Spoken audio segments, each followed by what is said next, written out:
இருள் இல்லாமல் ஒளி பிரகாசிக்காது. தள்ளப்படாமல் தூக்கப்படமாட்டோம்.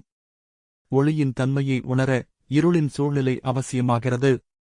நாம் வாழ்வில் சந்திக்கும் இருளான காலங்கள், சோதனை, துக்கம், தனிமை, பயம், இவை எல்லாம் நம்மை தேவனின் ஒளியினை தேட வைக்கும். யோவான் 1:5 அந்த ஒளி இருளிலே பிரகாசிக்கிறது, இருளானது அதைப் பற்றிக் கொள்ளவில்லை. தள்ளப்படாமல் தூக்கப்படமாட்டோம். 1 பேதுரு 5:6 ஆகையால் ஏற்ற காலத்திலே தேவன் உங்களை உயர்த்தும்படிக்கு அவருடைய பலத்த கைக்குள் அடங்கியிருங்கள். யோசேப்பு சகோதரர்களால் தள்ளப்பட்டார், ஆனால் பின்பு தேவனால் தூக்கப்பட்டார். தாவீது புறக்கணிக்கப்பட்டவர், கடைசியில் ராஜா ஆனார், உயர்த்தப்பட்டார். இயேசு சிலுவையில் தள்ளப்பட்டார், 3ஆம் நாளில் உயிர்த்தெழுந்தார், தூக்கப்பட்டார்.